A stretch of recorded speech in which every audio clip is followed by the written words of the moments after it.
الله أكبر الله أكبر لا إله إلا الله الله أكبر ولله الحمد الله أكبر كبيرا والحمد لله كثيرا وسبحان الله بكرة وأصيلا.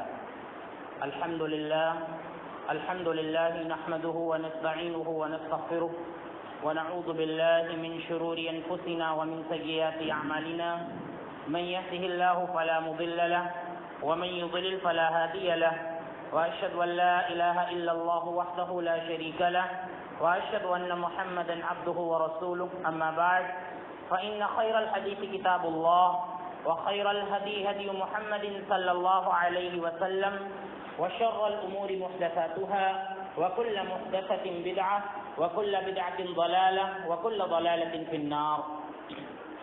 أعوذ بالله من الشيطان الرجيم. بسم الله الرحمن الرحيم. إن إبراهيم كان أمة قانتا لله حنيفا ولم يكن من المشركين. محترم حاضرین،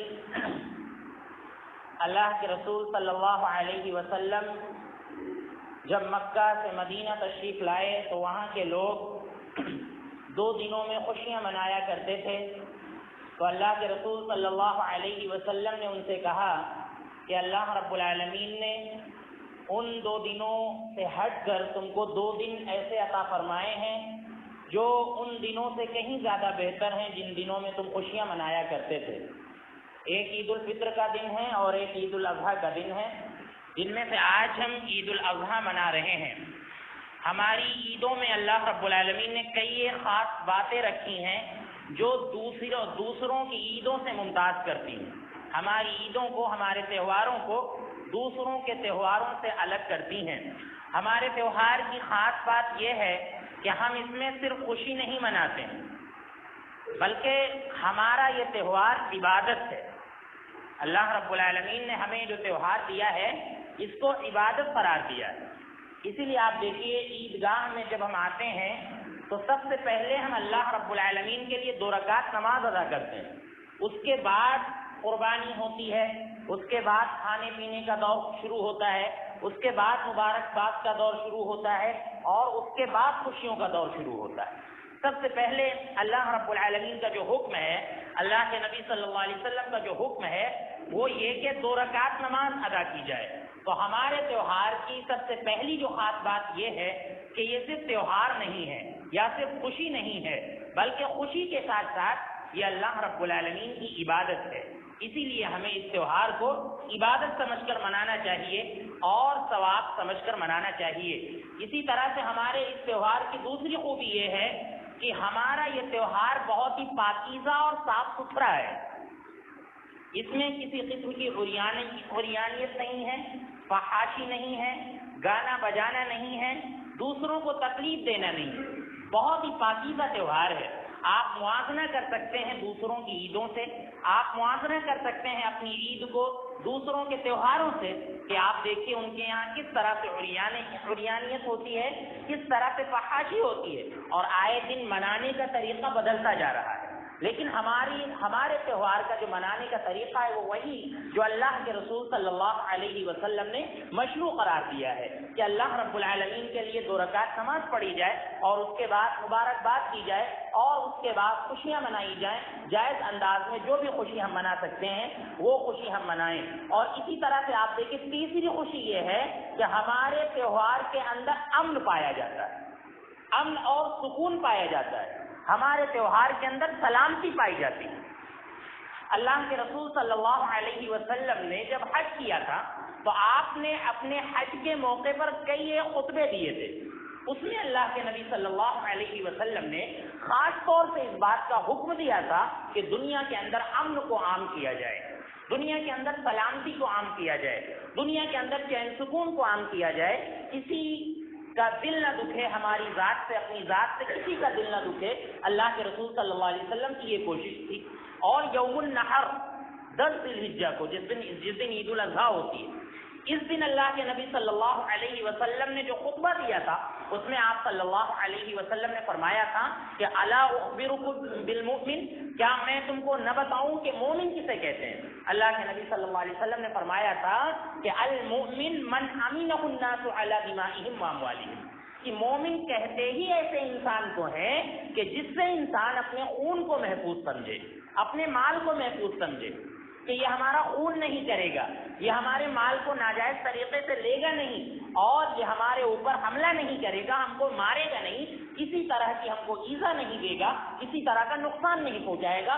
اللہ کے نبی صلی اللہ علیہ وسلم نے یوم النحر کے خطبے میں لوگوں کو یہ پیغام دیا تھا کہ مومن کہتے ہی ایسے انسان کو ہیں کہ جس کی زیادتیوں سے دوسرے لوگ محفوظ ہوں۔ تو ہمارا یہ تہوار امن کا پیغام دیتا ہے، سلامتی کا پیغام دیتا ہے کہ پوری دنیا میں امن کو عام کیا جائے، سلامتی کو عام کیا جائے۔ اسی خطبے میں اللہ کے نبی صلی اللہ علیہ وسلم نے فرمایا کہ الا اخبرکم بالمسلم، کیا میں تم کو نہ بتاؤں کہ مسلمان کس کو کہتے ہیں، مسلم کسے کہتے ہیں؟ آپ صلی اللہ علیہ وسلم نے فرمایا کہ المسلم من سلم المسلمون من لسانه ويده، مسلمان کہتے ہی ایسے انسان کو ہیں کہ جس کی زبان سے اور جس کے ہاتھ سے دوسرے مسلمان محفوظ ہوں، ایسے ہی انسان کو مسلمان کہتے ہیں۔ ہماری زیادتی سے ہمارا پڑوسی محفوظ ہو، ہماری زیادتیوں سے ہمارے رشتے دار محفوظ ہوں، ہماری زیادتیوں سے غیر مسلم محفوظ ہوں، الغرض دنیا کے تمام لوگ ہماری زیادتیوں سے محفوظ ہوں۔ ہمارے مذہب نے یہ پیغام دیا ہے، اور ہمارے تہوار کی یہ خاص بات ہے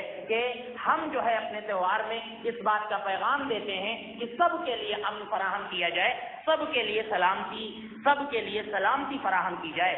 اسی طرح سے آپ دیکھیے ہمارے تہوار کی جو سب سے بڑی خوبی ہے وہ یہ کہ ہمارا یہ تہوار ایک خاص کردار سے جڑا ہوا ہے، اور وہ کردار ہیں امام الموحدین ابو الانبیاء حضرت ابراہیم علیہ السلام، جو کہ موحدین کے امام ہیں اور ابو الانبیاء ہیں۔ اللہ رب العالمین نے ان کے بعد جو نبوت رکھی وہ انہی کی نسل میں رکھی، اور ان کے بعد اگر اللہ رب العالمین نے کسی نبی اور رسول کو کتاب دی تو انہی کی نسل سے دی۔ یہ ابراہیم علیہ السلام کی خاص بات ہے، اور پورا گھرانہ آپ دیکھ لیجیے انبیاء سے بھرا ہوا ہے ابراہیم علیہ السلام کا۔ تو ابراہیم علیہ السلام کے کردار سے ہمارا یہ تہوار جڑا ہوا ہے، اور ابراہیم علیہ السلام کا کردار جب ہم دیکھتے ہیں، ابراہیم علیہ السلام کی زندگی پر جب ہم نظر ڈالتے ہیں تو پتہ چلتا ہے کہ ابراہیم علیہ السلام کی پوری زندگی آزمائشوں سے بھری ہوئی ہے، پوری زندگی قربانیوں سے بھری ہوئی ہے، اور پوری زندگی توحید سے بھری ہوئی ہے۔ پوری زندگی میں آپ کو توحید ہی توحید نظر آئے گی، ایک اللہ کو ماننا نظر آئے گا۔ آپ دیکھیے ابراہیم علیہ السلام جس گھر میں پیدا ہوئے، باپ جو ہے بت بیچتا تھا، بتوں کی عبادت کرتا تھا، بتوں کو فروخت کرتا تھا، بت شکن تھا، بت پرست تھا۔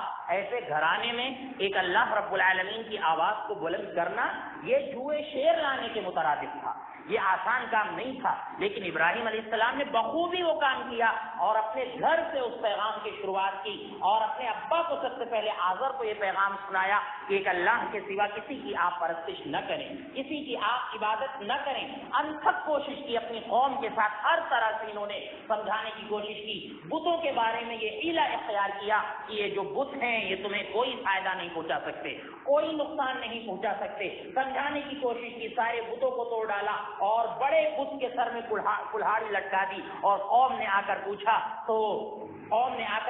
کہ یہ کام کس نے کیا ہے؟ تو لوگوں نے کہا کہ سمعنا فتى يذكرهم يقال له ابراہیم، کہ ہم نے ایک نوجوان کا نام سنا ہے جس کا لوگ ذکر کر رہے تھے، اس کو ابراہیم کہا جاتا ہے، ہو نہ ہو یہ اسی کا کام ہے۔ ابراہیم علیہ السلام کے پاس جب لوگ پہنچے تو ابراہیم علیہ السلام نے کہا کہ ہم سے کیوں پوچھتے ہیں؟ جس کی تم پرستش کرتے ہو، جو تمہارا معبود ہے، جس کو تم معبود مانتے ہو، اسی سے پوچھ لو، اس کے گلے میں کلہاڑی ٹنگی، ہو سکتا ہے اسی نے سب کو مارا ہو۔ تو پھر سب لوگ بول پڑے کہ ہم اس سے کیسے بات کریں کہ جو نہ بات کر سکتے ہیں نہ بات سن سکتے ہیں، ابراہیم یہ تم کیا کہہ رہے ہو؟ تو ابراہیم علیہ السلام نے ان کو سبق دیا کہ جو نہ تمہاری بات کو سن سکتے ہو، جو نہ تمہاری باتوں کا جواب دے سکتے ہو، تو ایسے معبودوں کی عبادت تم کیوں کرتے ہو؟ یہ ابراہیم علیہ السلام کی زندگی کا بہت بڑا پیغام تھا، سمجھانے کی کوشش کی۔ اس کے بعد چاند سورج کے بارے میں اللہ رب العالمین نے سب کو ظاہر کیا، تو چاند کو کہا کہ یہ ہمارا رب ہے، سورج جب آب و تاب کے ساتھ صبح نکلا تو کہا یہ ہمارا رب ہے۔ جب یہ دونوں غائب ہو گئے تو ابراہیم علیہ السلام نے کہا کہ جو غائب ہو جائیں وہ رب بننے کی طاقت نہیں رکھتے ہیں، رب بننے کی صلاحیت نہیں رکھتے ہیں، ان کے اندر تو غیبوبت ہے، یہ تو غائب ہو جاتے ہیں، سورج بھی غائب ہو جاتا ہے، چاند بھی غائب ہو جاتا ہے، لہذا جو غائب ہو جائیں وہ ہمارا رب کیسے ہو سکتا ہے؟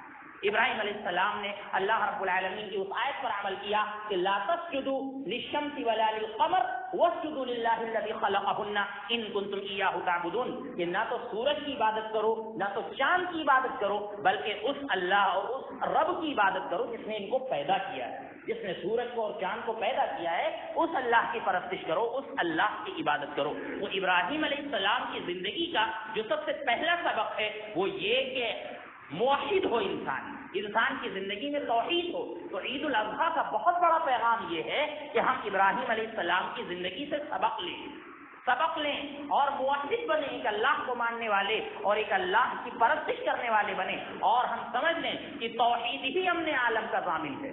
توحید پر جب آپ عمل کریں گے تبھی دنیا کے اندر امن قائم ہوگا۔ آپ توحید اور سنت پر آ جائیں، دنیا میں امن اور سلامتی عام ہو جائے گی۔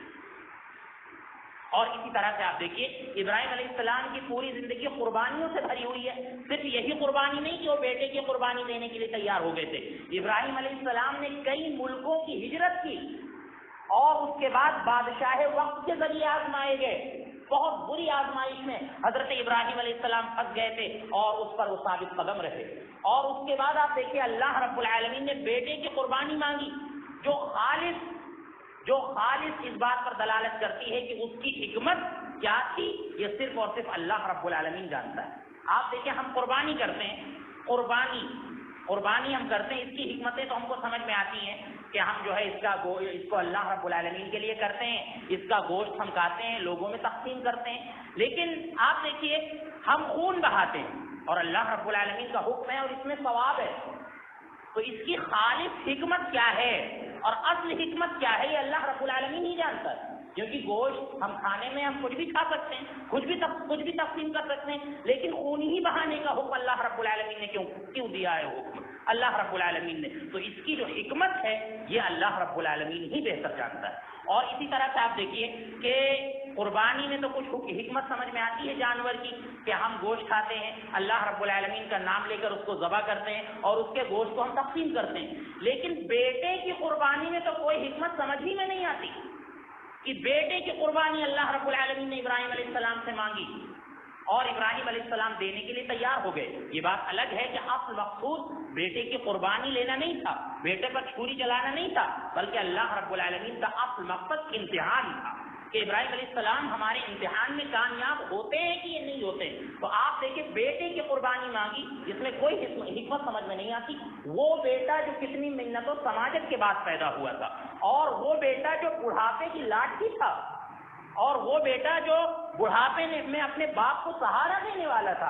اللہ رب العالمین نے اس کے بارے میں کہا کہ فلما بلغ معه السعي قال يا بني اني ارى في المنام اني اذبحك فانظر ماذا ترى، کہ جب اسماعیل علیہ السلام دوڑنے کی اور کھیلنے کودنے کی عمر کو پہنچ گئے تو ابراہیم علیہ السلام کو اللہ رب العالمین نے خواب دکھایا کہ ہم جو ہے اپنے بیٹے کو ذبح کر رہے ہیں۔ تو ابراہیم علیہ السلام نے آ کر اپنے بیٹے سے کہا کہ یا ابت افعل ما تؤمر، کہ اے بچے ہم نے خواب میں دیکھا ہے کہ ہم تیرے اوپر چھری چلا رہے ہیں، تجھ کو ذبح کر رہے ہیں۔ یہ اللہ رب العالمین کا حکم ہے، کیونکہ نبیوں کا جو خواب ہوتا ہے وہ سچا ہوتا ہے۔ فانظر ماذا ترى، اے بیٹے تو دیکھ لے تیری کیا رائے ہے۔ تو بیٹے نے کہا کہ یا ابت افعل ما تؤمر ستجدنی ان شاء اللہ من الصابرین، کہ اے ابا جان اللہ رب العالمین کی طرف سے جو حکم آپ کو ملا ہے اس کو آپ کر گزریے، ستجدنی ان شاء اللہ من الصابرین، ان قریب آپ مجھے صبر کرنے والوں میں سے پائیں گے۔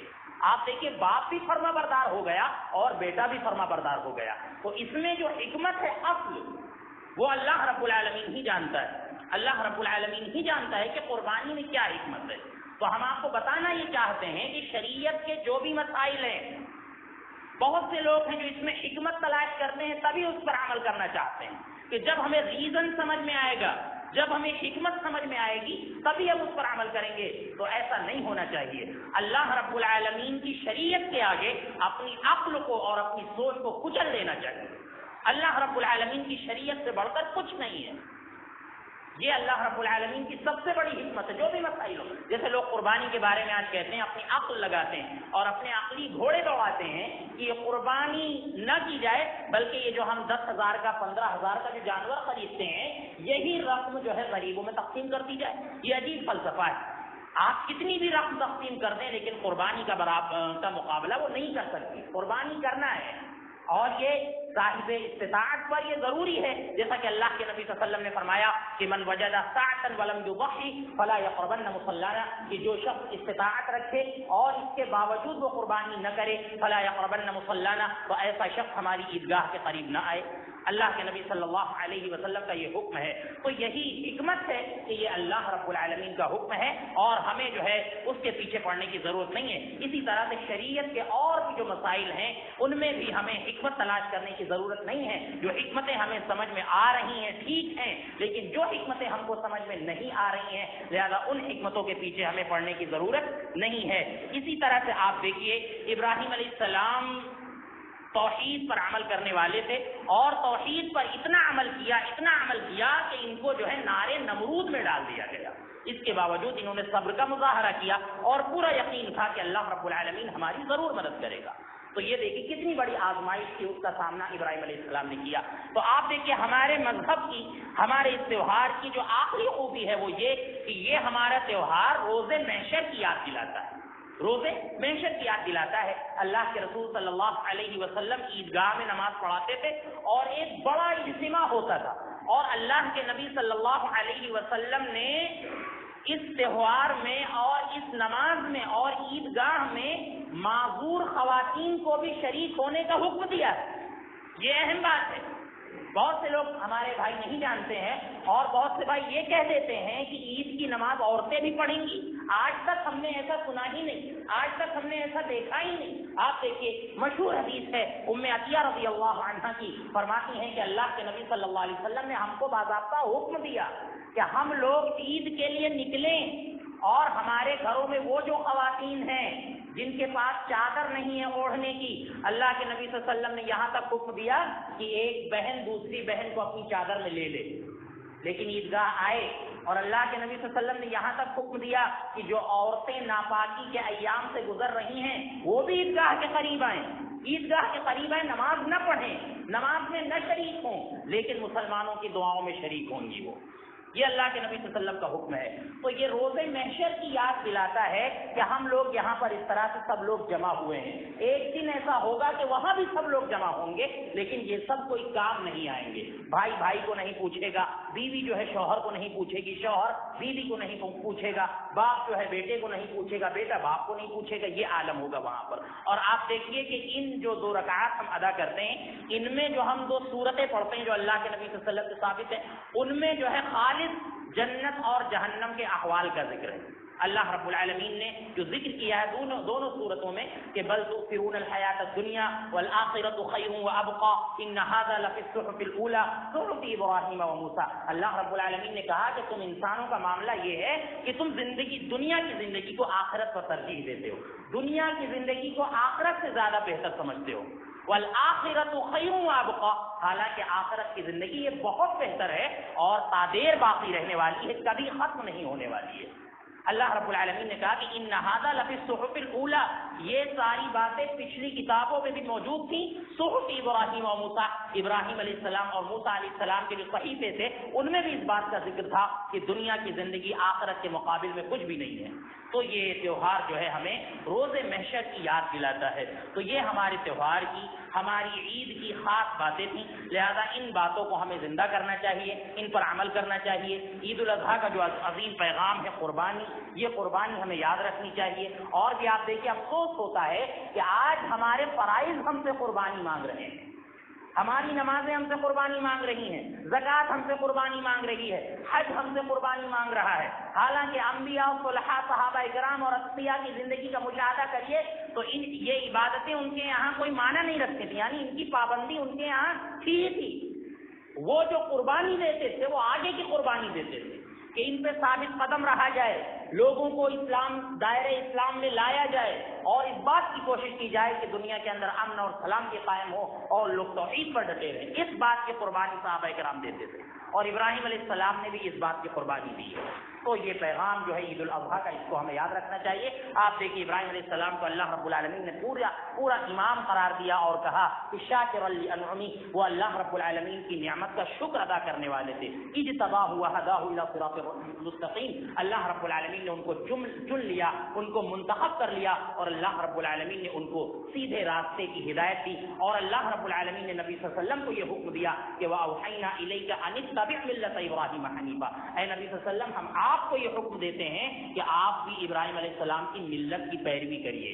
وہ توحید پر عمل کرتے تھے، لہذا آپ عمل کریے اور آپ اپنی قوم کو اسی بات کا حکم دیجیے۔ تو ان باتوں کو ہمیں سامنے رکھنا چاہیے اور ان پر عمل کرنا چاہیے، اور ہمارے جو دونوں تہواروں کا جو عظیم مقصد ہے اس کو سامنے رکھنا چاہیے۔ وآخر دعوانا ان الحمد للہ رب العالمین۔